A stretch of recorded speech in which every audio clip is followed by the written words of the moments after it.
kata giginya satu dari kata bogor. Maka ketika Uwais Al-Qarni mendengar hal tersebut, beliau patahkan juga giginya.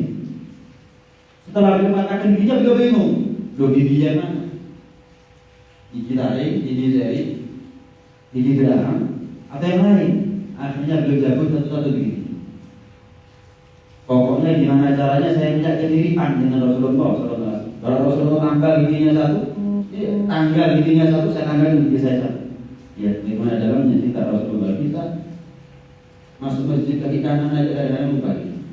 Padahal di Rasulullah sholat pakai siwak aja bertahun-tahun, mulai kita dari kecil sampai sekarang karena kita sholat pakai siwak. Padahal itu niru Rasulullah. Apalagi gabung gigi hanya untuk meniru Rasulullah, jelas nggak mungkin dari kita.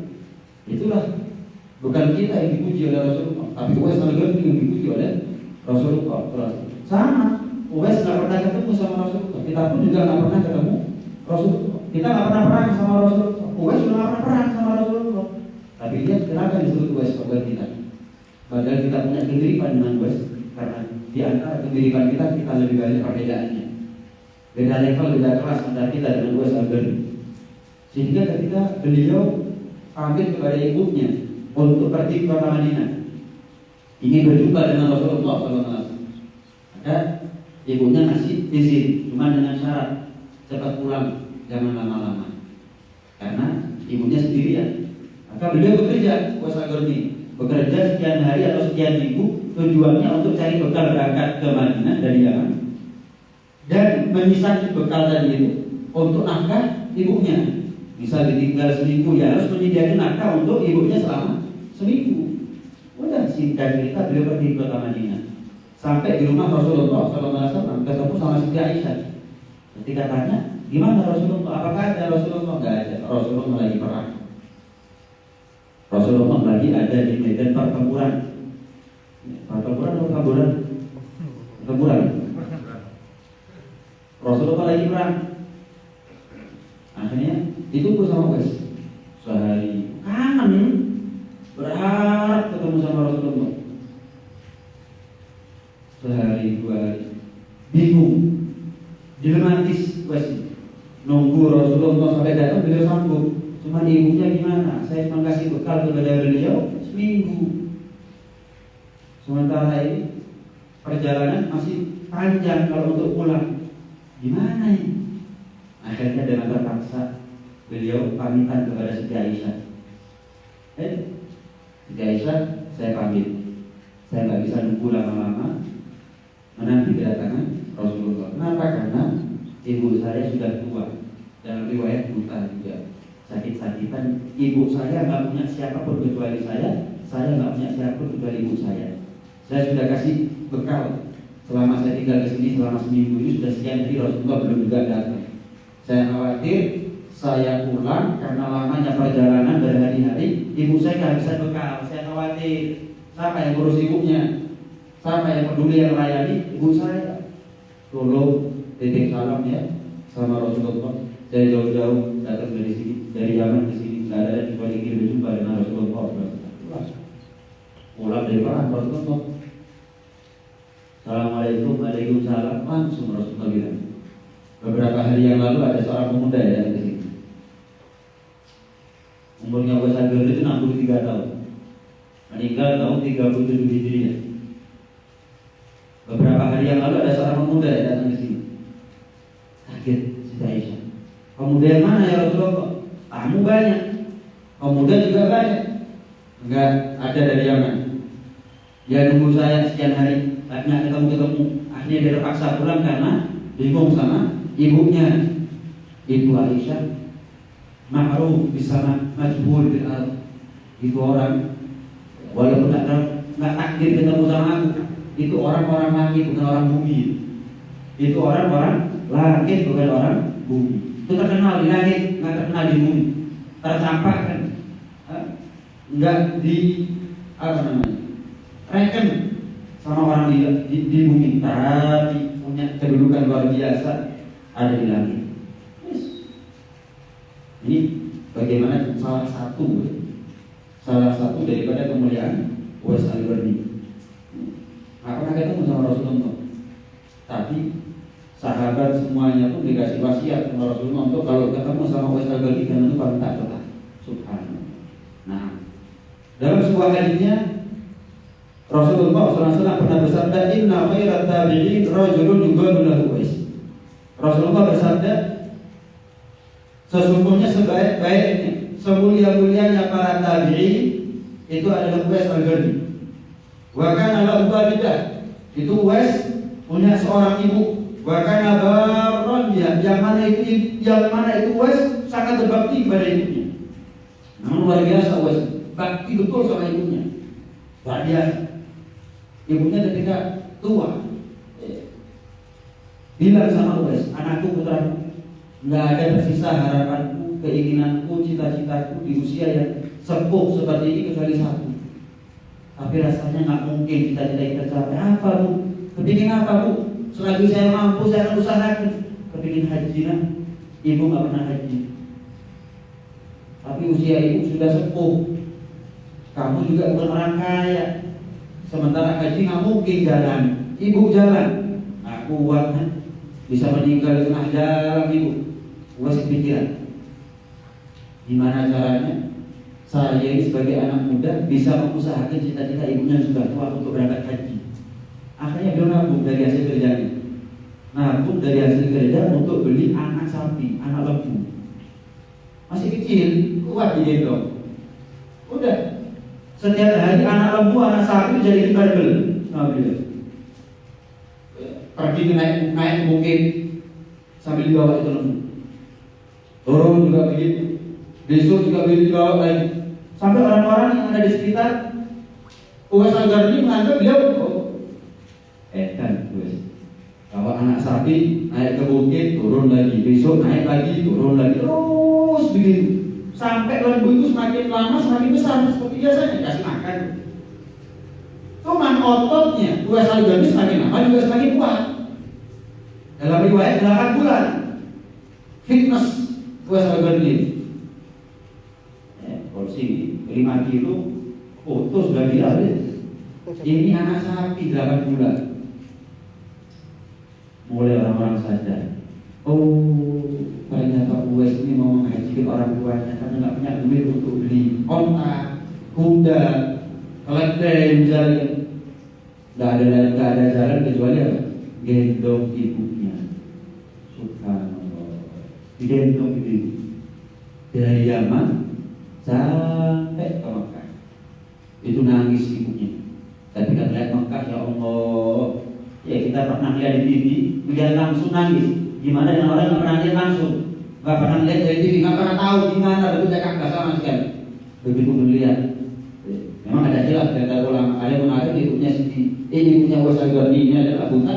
Ada yang mengatakan ketika haji belum buta, tapi setelah itu baru buta. Banyak versi di antara ulama. Kemudian ketika melihat nangis, Uwais Al-Qarni memohon kepada Allah, ya Allah, kalau ibu punya dosa, ampuni ibuku ya Allah. Terus yang didengung-dengung oleh Uwais Al-Qarni ibunya, bukan doa untuk dirinya, untuk ibunya. Terus ibunya negur, lah untuk kamu kapan doanya Uwais? Bu, asal ibu ridho jelas saya surga. Asal ibu senyum sama saya, Allah senyum sama saya. Asal ibu rela ridho sama saya, padam jinglang ini jalan bagi saya untuk masuk dalam surga. Saya nggak butuh doa untuk ampunan saya, asal ibu ridho beres urusan. Tapi di waktu kesempatan ini saya kepikiran tentang ibu. Saya lebih memanjatkan doa, nggak ada lain kecuali untuk ibu. Siapa lain kecuali ibu. Tambah nangis ibu, tambah nangis lihat baktinya anak. Subhanallah. Wa kana barran biha. Ini Uwais Al-Qarni memang luar biasa bakti kepada orang tuanya, kepada ibunya. Dalam sebuah hadis Rasulullah SAW pernah mengatakan, man mata wa huwa radin walidayhi. Barang siapa seorang anak yang meninggal dunia dalam keadaan berhasil membuat ridho kedua orang tuanya, falam yakun bainahu wa bainal anbiya bil jannah illa darajatun wahidah. Maka tidak ada jarak antara dirinya dengan para nabi nanti di surga kecuali 1 derajat. Tipis bedanya dia sama nabi. Kalau anak mati dalam keadaan berhasil buat itu orang tuanya, bukan bikin malu orang tuanya. Alhamdulillah, aku tenang, matinya suruh khotimah.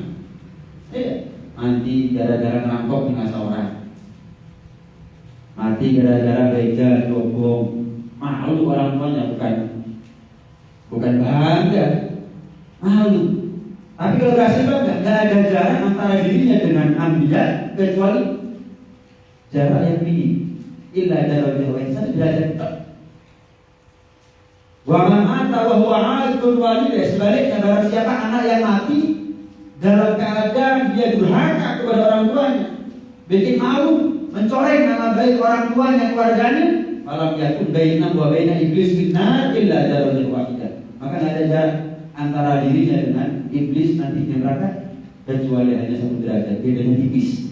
Tidak ada ibadah yang paling afdal setelah kita mengesahkan Allah kecuali birrul walidain. Kecuali birrul walidain, bakti sama orang tua. Wa'budullaha wa la tusyriku bihi syai'a wa bil walidaini ihsan. Apa artinya wa'budullah? Kalian hambaku kata Allah dalam Al-Quran. Ibadah kepada Allah. Wa la tusyriku bihi syai'a, jangan sekali-kali nyembah kepada selain Allah, menyebutkan Allah. Jangan. Wa bil walidaini ihsan. Terhadap orang tua berbuat baik sebaik-baiknya, yang sempurna kalau bakti sama orang tua. Jangan ala kadarnya, yang bakti betul sama orang tua. Wa qadara rabbuka alla ta'budu illa iyyah wa bil walidaini ihsan. Allah telah menentukan kepada kalian semuanya menjadi ketetapan keputusan yang bulat bagi Allah. Apa itu? Alla ta'budu illa iyyah, jangan kamu menyembah ibadah kecuali hanya kepada Allah. Tok. Cuma kepada Allah, enggak ada yang lain. Wa bil walidaini ihsan, terhadap orang tua baktilah kamu dengan sebakti-baktinya. Ya, yendeng-yendeng namanya orang tua ini. Kemanapun Allah beri perintah apapun, Allah beri perintah kepada kita, selalu Allah wajib kepada kita wa bil walidaini ihsan. Dalam ayat yang lain Allah berfirman, "Anishkurli wa bil walidain." Bersyukurlah kamu kepadaku dan bersyukurlah kamu kepada kedua orang tua.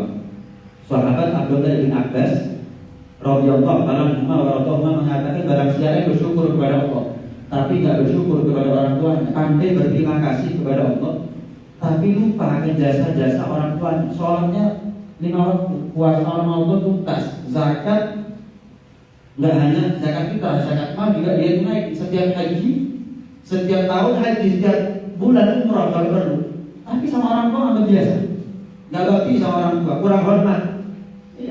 Keluar masuk rumah budas-budus gak pernah assalamualaikum, waalaikumsalam, gak pernah cium tangannya. Kalau sudah di depan orang tuanya, bingung sama HP-nya, bingung sama TV-nya, bingung sama game-nya. Enggak, seharusnya dia manfaatkan. Ini wajar, belum tentu besok saya bisa saksikan lagi. Tak puas-puas, tak tunggu-tunggu, no. Kenapa? Besok mungkin tanah kuburannya saya sendiri yang injak-injak. Seharusnya dicium tangannya. Kenapa? Ini tangan belum tentu besok saya bisa cium, mungkin bersedekah untuk selamanya juga. Seharusnya dicium. Kadang-kadang anak sekarang ini bisa begitu sama ulama, nggak bisa begitu sama ulama. Wah, sama ulama cium sampai ambu keras di tangan ulama tadi. Mulai dari wah bisa ambu keras. Ambu hilang. Sama orang tua kan salam enggak? Ya. Alhamdulillah dari baik sama Allah, nggak baik sama orang tua, percuma. Kadang-kadang kita ini kapan ibadah, sholat misalnya, assalamualaikum warahmatullahi, bingung, diterima bukan, khusyuk ya orang, saya kepikiran sandal, saya kepikiran toko, masih kepikiran dunia, masih kepikiran utang, masih kepikiran diterima apa enggak ya? Tenang aja. Selama kita saksikan wajah orang tua kita senyum, tidak ada sebutan. Yes. Anishkurli wali walidain. Bersyukurlah kamu kepada Allah dan bersyukurlah kamu kepada orang tua. Barang siapa yang pandai bersyukur kepada Allah tapi tidak pandai bersyukur kepada orang tuanya, lam yaqbalillah syukra. Kata Abdullah bin Abbas, tidak Allah terima syukurnya. Dia percuma sholatnya, percuma puasanya, percuma zakatnya, percuma hajinya, percuma umrohnya, percuma kabeh. Percuma semuanya. Sufyan bin Uyainah, seorang ulama besar, seorang tabi'in itu mengatakan tanda bersyukur kepada Allah itu sholat 5 waktu. Itu tanda kalau kita bersyukur kepada Allah. Tanda kita bersyukur kepada orang tua, setelah sholat doa orang tua. Setelah sholat itu doa saja. Nggak ada kita minta pertama kali kecuali doa untuk orang tua. Ampunan, istighfar, rahmat, belas kasih, kasih sayang dari Allah untuk orang tua kita. Yang pertama kali kita minta adalah orang tua terlebih dahulu. Rabbana ighfir lana wa li walidina warhamna kama rabbayana shighara. Rabbi ighfir li wa li walidayya warhamhuma kama rabbayani shaghira. Itu ayat Al-Qur'annya. Kalau mau dibuat takmim, dibuat umum seperti yang pertama, Rabbana ighfir lana wa li walidina warhamhuma kama rabbayana shighara. Kalau rabbayana shighara, kalau rabbayani shaghira. Tapi kalau rabbayani itu mulai awal Rabbi ighfir wa li walidayya dan seterusnya. Itu tanda kalau kita bersyukur kepada Allah dengan cara sholat 5 waktu. Berterima kasih kepada orang tua setelah sholat, doa untuk orang tua. Bukan dunia dulu, bukan jodoh dulu, bukan keturunan dulu. Minta Rabbana ighfir lana wa li walidina warhamhuma kama rabbayana shighara. Dan itu para salaf menganjurkan kepada kita, termasuk doa yang mustajab itu adalah ketika selesai adzan. Orang yang jawab adzan kemudian berdoa, maka doanya didengar langsung oleh Allah Subhanahu wa taala, mustajab. Nah, sepatutnya kita setelah membaca doa adzan, kita baca doa birrul walidain 5 kali. Tapi cara bacanya Rabbighfir li wa li walidayya, Rabbighfir li wa li walidayya, bukan wa li walidayya. Kalau wa li walidayya berarti doa itu hanya terputus sampai kedua orang tua kita, kakek nenek kita ada. Tapi kalau kita baca wali walidiyya, kakek nenek kita yang muslim muslimah semuanya dapat daripada barokah doanya kita, manfaat doanya kita. Rabbi firli wali walidiyya, Rabbi firli wali walidiyya, Rabbi firli wali walidiyya, Rabbi firli wali walidiyya, Rabbi firli wali walidiyya, warhamhuma kama rabbayani shaghira atau warhamhuma kama rabbayani shighara. 5 kali kemudian ditutup warhamhuma kama rabbayani shaghira. Itu cara para salaf bagaimana mereka tidak pernah lupa untuk sebagaimana Allah nggak pernah lupa menteng-menteng kemuliaan orang tua, kita pun nggak pernah lupa setelah sholat doa orang tua, setelah adzan doa orang tua, khataman Quran. Sering kalau kita hadir khataman Quran selalu ada doa birrul walidain yang dibaca. Setelah doa khataman Quran, doa apa yang dibaca setelah itu? Birrul walidain dibaca. Bangun masjid, numpang anak yatim, apapun orang tua terus apapun amal solehnya nggak pernah lepas ingatannya dia akan jasa-jasa daripada orang tuanya. Umur kita ini terbatas, nggak mungkin kita ini selamanya, nggak mungkin. Sementara orang yang kita kenal banyak, kalau kita mau ambil kehidupan mereka satu-satu, habis umurnya kita, belum tentu semua orang itu bisa kita ambil kehidupannya. Umur kita terbatas, visi kita terbatas, nggak mungkin selamanya tua. Orang yang kita kenal, yang kita cari keriduan mereka, kepuasan mereka dalam kita prioritas banyak. Di hati kita berapa nama, berapa nomor, berapa list nama kontak, mungkin ratusan, nggak mungkin ribuan. Oh semuanya kita buat itu cukup kita habiskan umurnya kita habiskan fisiknya kita untuk berbakti sama orang yang ridhonya Allah gantung kepada ridho mereka bukan orang lain. Kadang-kadang anak sekarang bingung cari nama di mata orang, tapi lupa cari nama di hadapan orang tuanya. Bingung cari nama di hadapan guru, khidmatnya sama guru luar biasa.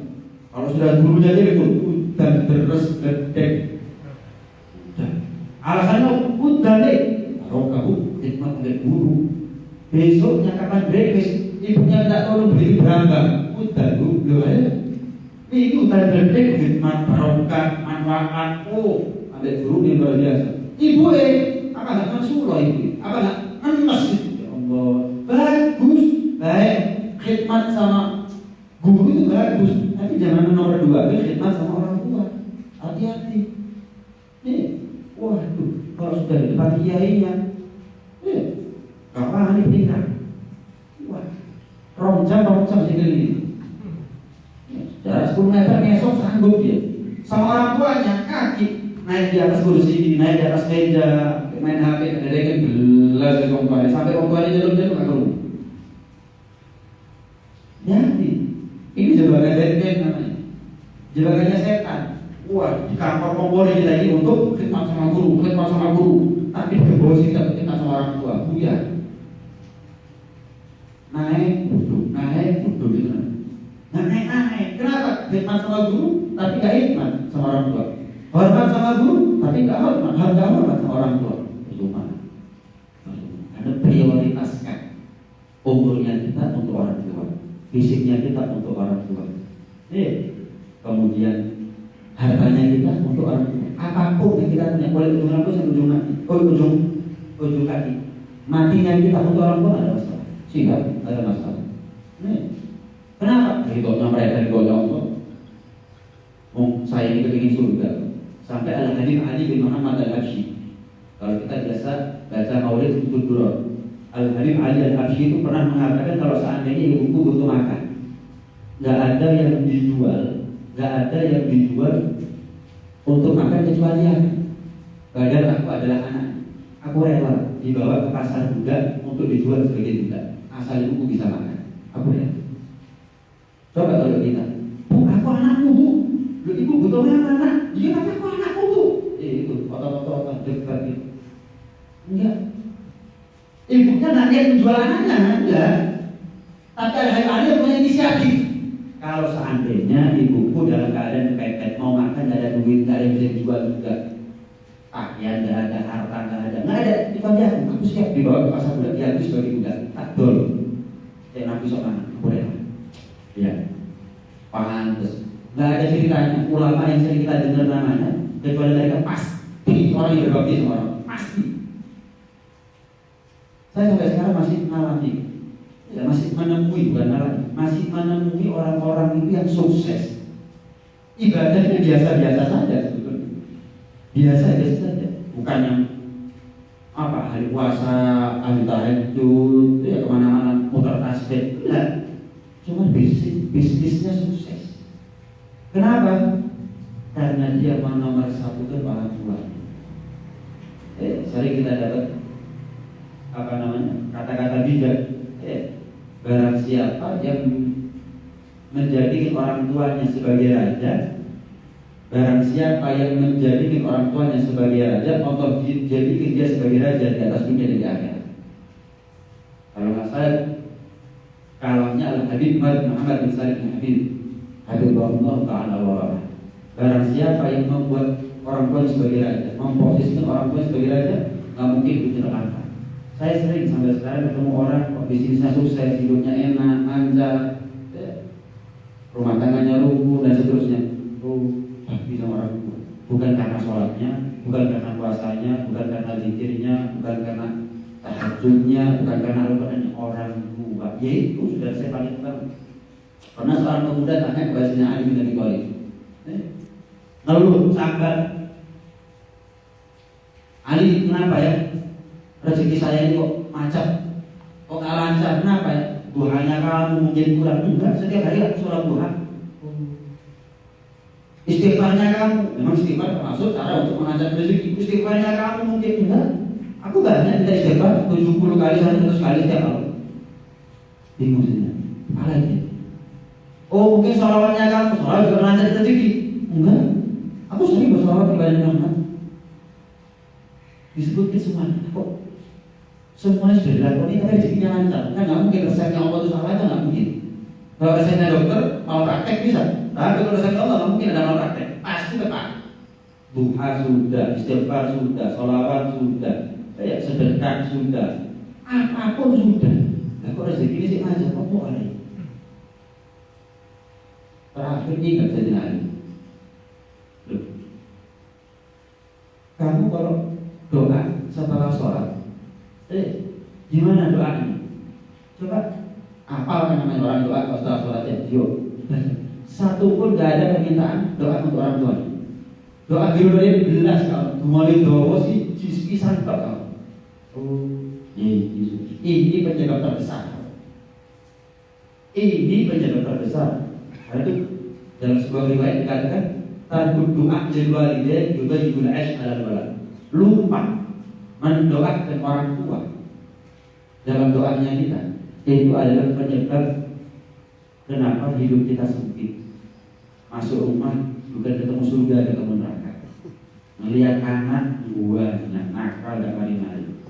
Ya masuk begitu pecut sampai saat ini gerani, tapi tak tobat-tobat anakku.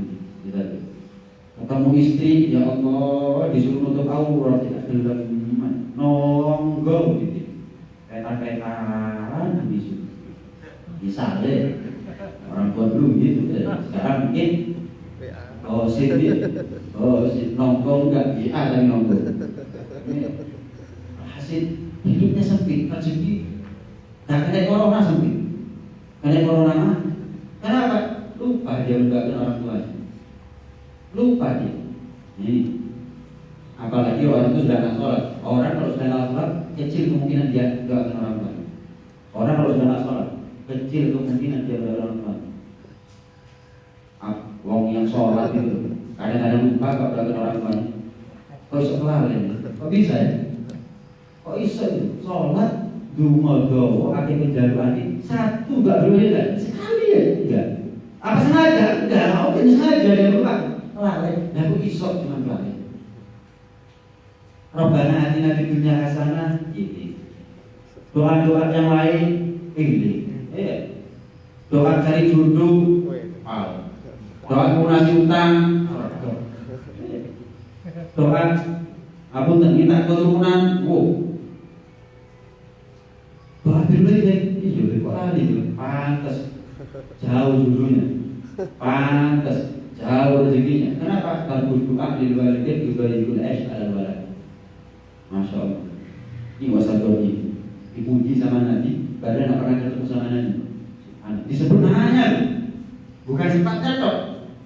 Yudayyibul wes disebut namanya. Kalau ada guru memuji muridnya di hadapan umum, wah memang itu murid memang istimewa. Guru, gimana kalau Nabi muji satu orang disebut namanya, bukan sifatnya toh.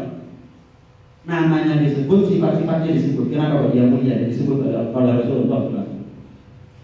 Ya. Kalau kita melihat ulama, wah, tentang bagaimana mereka berwali sama orang tua luar biasa.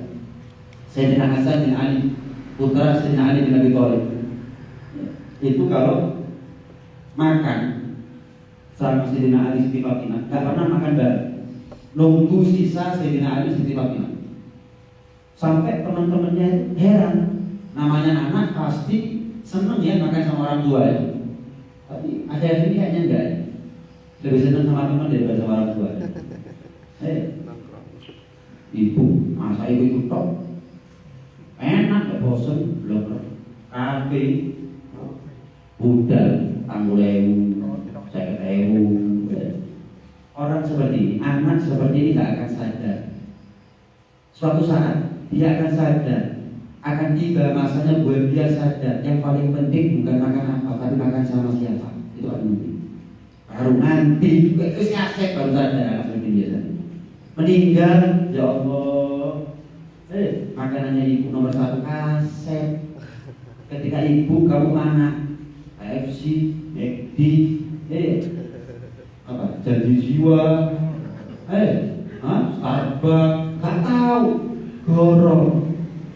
Kalau saya ketemu sama orang anak ini, ada kamu ketika hidup luyur, enak kayak konco, bisa. Akan tiba makanya anak seperti ini baru dia sadar. Enggak, yang paling penting bukan apa yang dimakan, tapi bersama siapa saya makan, itu paling penting. Akan tiba makanya seperti itu.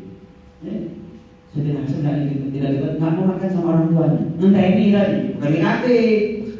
Penaruh, sudah selesai, diambil, harus bisa ke sana. Heran temannya, semua anak kepengen makan sama orang tuanya. Hasan kok enggak tanya, Hasan kenapa? Aku khawatir, dengar ini, anak itu pagi. Aku khawatir ketika ibuku mau ngambil satu lauk tahu, keduluan tangan. Walaupun aku nggak sengaja, aku anggap itu adalah bentuk kedurhakaan. Masih enggak sengaja. keselip ibu saya dengan tangannya saya nggak tahu, saya anggap itu durhaka. Mending saya selesai, bapak saya makan, ibu saya makan, baru saya makan. Ya, kira-kira kalau ada durian dari sini, ya betul. Pak, buat saya, bukan Pak, kata Pak, bukan Pak buat saya. Padahal bapak ibu ingin. Apa yang saya benar? Hah? Dikain bagus, tunjukkan ke ibunya, kok bagus nak? Ini kok tak pakai ibu, bagus ini. Lu bukan istri. Loh, ibunya berasa gimana? Gak sengaja dia ngomong, man. Ya memang itulah kadar seseorang. Walaupun gak sengaja, kadang-kadang sesuatu yang gak sengaja menunjukkan mata. Kadang-kadang ketidaksengajaan dari perbuatan itu menunjukkan mata. Apa yang merujuk ya itu? Itu isi hati seseorang. Kesandung kok hadir ke Yesus, itu isi hati. Itu yang bisa tercap dari kisahnya dan Yesusnya. Tapi kalau dia ada istighfar, satu istighfar. Kalau dia sering nyebut, kapan disandung nyebut. Kadang-kadang tidak sengajaan tunjukkan mata aslinya kadang-kadang. Buat istrimu, saya menunjukkan bagus lah. Kalau saya dibunuh, itu seharusnya kan ibu suka ambil dulu. Saya ambil lagi banyak kain, meteran, kiloan malah, kilometer buat istri saya gampang. Dulu kamu nanti istrinya gimana? Saya beliin lagi, ada duitnya enggak bu? Gampang itu, yang penting buat ibu dulu. Gitu, sering kita sering dengar Al-Qamah, hampir sahabat ini hampir mati suatu Fatimah. Pada perang sama Nabi, sholat bersama Nabi, berdarah-darah bareng Nabi. Kita ini sholatnya pernah sama Nabi, di masjid aja kurang istiqomah, kemudian gak pernah perang sama Nabi, jihad sama Nabi. Ketemu loh diri saja. Apalagi jihad sama Nabi, berdarah-darah juga gak pernah. Ketusuk beli benar-benar. Ya Allah, was Al-Jomah hampir mati 10 Fatimah gara-gara apa? Mendahulukan istrinya daripada ibunya. Habis hampir kalau nanti bersama Nabi suruh Fatimah Al-Jomah sahabat. Gimana dengan kita? Ya Sayyidina Hasan nggak mau makan, nunggu selesai bapak ibunya baru. Sayyidina Ali dan Abidin juga begitu. Sayyidina Ali dan Abidin cicit Rasulullah. Ali Zainal Abidin bin Husain, bin Husain bin Ali bin Abi Thalib, wa bin Fatimah binti Rasulullah SAW.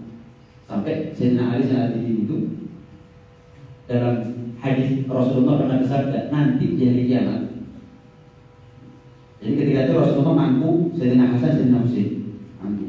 Kemudian ada seorang sahabat datang, melihat Rasulullah begitu sayangnya kepada Sayyidina Hasan yang diciumi, dipeluk, diundang begitu. Datang sahabat memuji Rasulullah. Memang Anda itu berrahmat ya Rasulullah. Anda sama anak kecil dipeluk, dicium, badan diongkoli mungkin, dipeluk, dicium. Emang singkat cerita Rasulullah bilang nanti akan dari anakku. Beliau menyebut cucunya anaknya. Karena begitu cintanya, dari anakku Husain akan lahir seorang putra namanya Ali. Nanti Ali ini di hari kiamat akan dipanggil Liyadun Zainal Abidin. Ketika panggilan untuk masuk surga, kemudian dikumandang oleh para malaikat, khusus untuk Ali dipanggil dengan wahai orang yang indah dalam ibadahnya. Sayyidina Ali itu setiap hari 1000 rakaat. 1000 rakaat setiap hari, bukan setahun sekali. Apalagi seumur hidup sekali, setiap hari 1000 rakaat. Setiap hari keliling ke rumahnya orang-orang fakir miskin, ngasih sodako siriyah, sodako rahasia. Kalau kita kan kawinnya sendiri, sodakonya dengan terangan ya. Kapan 10.000 hamba kapan 10 juta. Wah sakti terlis semuanya. 10.000 hamba Allah, kapan 10 juta. Nikah sendiri kalau gitu. Sodakonya apa? Ini sodakonya sembunyi-sembunyi. Panjang juga itu. Sampai Sayyidina Ali dan Abidin itu diceritakan. Ibunya bilang, seumur hidupku dan seumurnya Ali, seumur hidupku dan seumur hidupnya Ali, aku nggak pernah melihat punggungnya Ali dan Ali. Aku nggak pernah tahu punggungnya Ali dan Ali. Kenapa? Kalau sudah selesai hajat sama ibunya, ngobrol atau apa, jalannya mundur. Kalau sudah hilang dari pandangan ibunya, baru jalan normal. Ya Allah, anakku bangun dulu. Pertanyaannya, dan kita dulu sama ibu kita gitu. Ya itulah, ya itu. Kadang-kadang kita berharap dari orang lain, tapi kita sendiri nggak mau melakukan. Kita bisa sama ulama itu bisa, bisa otomatis jalan mundur sampai ketok baru. Ngesot 10 meter, nanti jalannya juga ngesot mundur. Bukan saya menghina, jadi bagus gitu. Cuman poinnya bukan di situ, poinnya sama orang tua kenapa nggak bisa? Poin sama orang tua nggak bisa. Ulama masuk masjid, sandalnya dibalik no. Iya, atau kadang-kadang dibawa. Lah orang tuanya pernah diarahkan balik sandalnya atau dibawakan dari sandalnya orang tuanya. Ini kan jebakan namanya dari setan.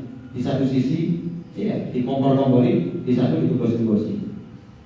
Al-Habib Hamid bin Umar Ba'ala diceritakan beliau itu kalau sudah di hadapan orang tuanya, di hadapan ayahnya, lalu nempel, lalu nencol ada di pipinya, gak berani musik.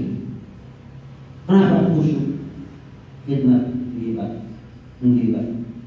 Kita sama kiai bisa gitu, nggak berani dia langsung gitu,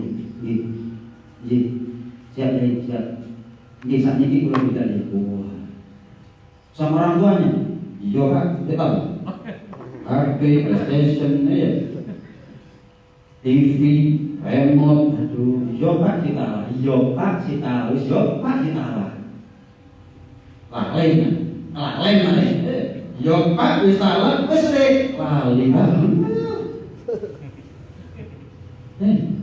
Ya Allah, maaf, aku kadang-kadang punya ambing itu lebih manfaat daripada punya anak di zaman sekarang. Alhamdulillah ya. Alhamdulillah, mudah-mudahan anak kita selamat semuanya. Mudah-mudahan anak kita selamat semuanya. Dijaga dari segala fitnahnya zaman. Kalau anak durhaka, kambing gak ganyang Pak, anak gak ganyang. Itu kambing, anak aneh, tambah suci, tambah ke anaknya tambah suci. Anak model ini tambah ke anaknya, putu nih. Bom waktu ini. Dunia satunya akhirat, na'udzubillah min dzalik. Satu yang paling penting di sini bukan bagaimana kepada anak sebenarnya kita. Bukan kemudian kita pulang kita punya bahan untuk mampungi anak. Bukan punya bahan kita untuk mampungi anak. Ini adalah bahan introspeksi buat kita semuanya. Anaknya kita, ya apa yang mereka lakukan itu adalah kita dulu. Karena itu kalau kita punya orang tua sekarang, ayo kalau kita ingin anak kita berubah, ayo bakti sama orang tua saya sudah tinggal di bakti kepada orang tua nggak hanya terbatas ketika orang tua masih hidup. Ketika orang tua meninggal lebih butuh baktinya kita. Kenapa? Dungo, istighfar, khataman Quran, bangun masjid, sedekah kepada fakir miskin, santunan kepada anak yatim, lebih butuh. Kalau ketika mereka masih hidup, kita masih apa sih? Masih sepeda mobil udah mesti gitu. Yang ada kita ini selama ini ngerepoti, soro masalah uang kita sama orang tua. Ngerepoti gitu. Orang tua meninggal selesai tugasnya gitu. Enggak. Karena itu bakti sama orang tua bukan hanya di masa hidup, tapi juga wajib dibakti sama orang tua di masa wafatnya mereka. Ketika kita berbakti sama orang tua di masa wafatnya mereka, mungkin itu adalah salah satu cara agar anak kita berubah sikapnya. Mumpung belum telat.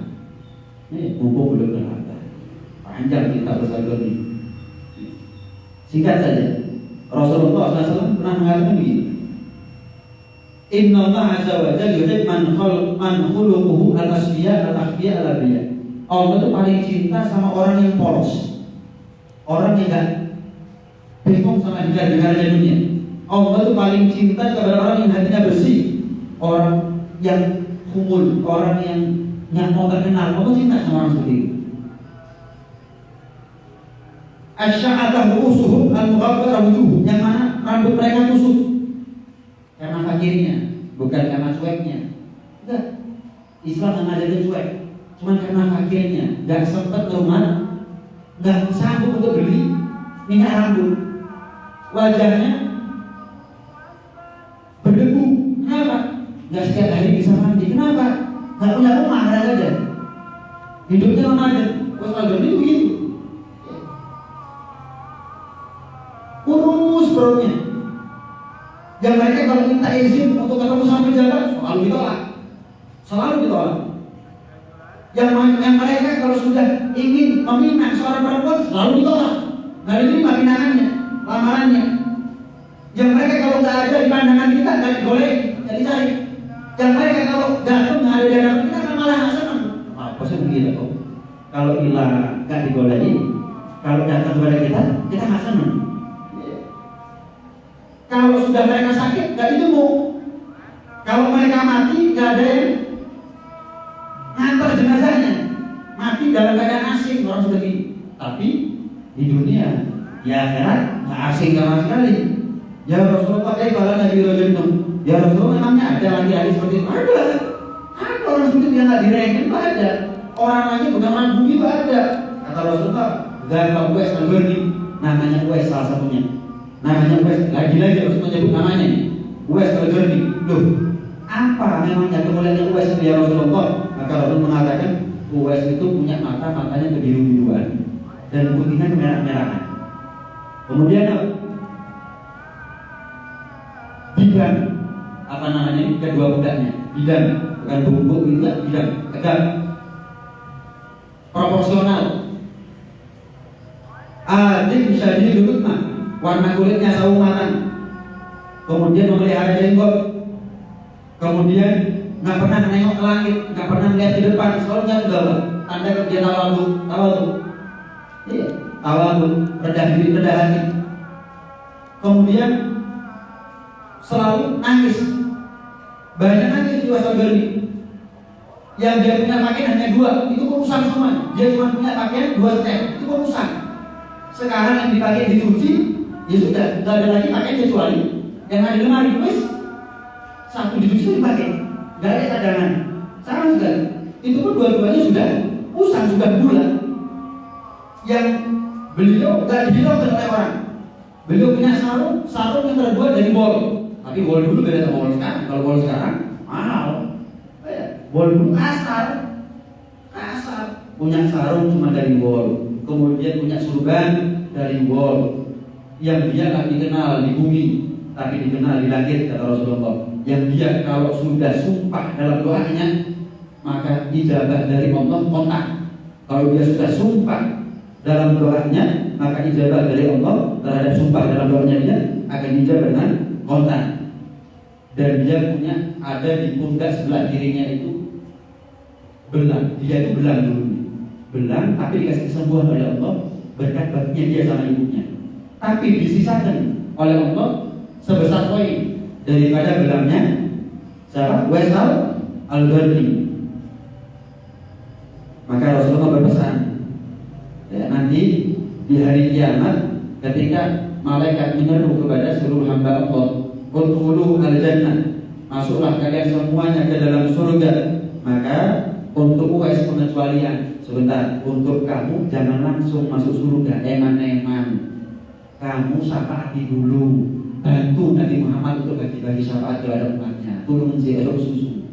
Tempatnya kamu sudah jelas VIP, masuk ke telat. Iya, masuk ke telat, VIP sudah jatuh sarabutan, tenang aja. Kalau kita mungkin rebutan nanti sudah serodo-serodo, karena masalah dia itu tanggung. Tapi orang kalau sudah punya tiket VIP, nah, apa misalnya nonton bola tiketnya VIP, tahu usah antri bawa-bawa, berangkat misalnya main jam 3, berangkat jam setengah 3, kan apa? Ada kursinya tidak? Kamu Uwais jam masuk surga, tempatnya kamu sudah terjamin. Kamu bantu dulu Nabi Muhammad ngasih syafaat kepada umatnya. Orang yang bisa ngasih syafaat itu Nabi, kemudian ulama, kemudian syuhada. Nah ini termasuk ulama. Ia termasuk orang soleh ngasih syafaat. Berapa banyak orang yang disyafaati oleh Uwais Al-Qarni antara Rabi'ah dan Mudhar? Wah banyak yang disyafaati oleh Uwais Al-Qarni. Maka Rasulullah dalam terakhir pesan beliau, Umar, Sayyidina Umar bin Khattab, wahai Ali, Sayyidina Ali bin Abi Thalib, jika kalian berdua berjumpa dengan dia, maka minta doa dari dia. Gak usah banyak-banyak doanya, minta sama dia, mintakan ampun untuk kalian berdua, suruh dia istighfar kepada Allah untuk kalian berdua, maka insya Allah Allah akan ampuni dosa kalian berdua. Sampai singkat cerita, Sayyidina Umar, Sayyidina Ali itu nunggu, nyari Uwais Al-Qarni itu selama 10 tahun tak ketemu-ketemu. 10 tahun. Setiap datang rombongan kota Madinah, untuk ziarah Rasulullah, rombongan haji, rombongan umroh, tanya dari mana? Oh dari sini, oh bukan dari Yaman. Nanti kapan itu dari Yaman? Ada Uwais? Enggak ada. Kenal Uwais itu enggak kenal. 10 tahun. Setiap datang rombongan tanya sama Sayyidina Umar, Sayyidina Ali, terus tanya sampai akhirnya ketemu. Ketika ketemu, Uwais sedang sholat dan doa. Sayyidina Uwais mengatakan, baru kali ini kapan aku sholat dilihat orang. Seumur hidup aku sholat tak pernah tahu orang. Baru kali ini kapan aku menengadahkan tangan ke langit dalam berdoa dilihat orang. Siapa kalian ini? Aku Umar bin Khattab. Ini adalah Ali bin Abi Thalib. Sahabat Nabi? Iya.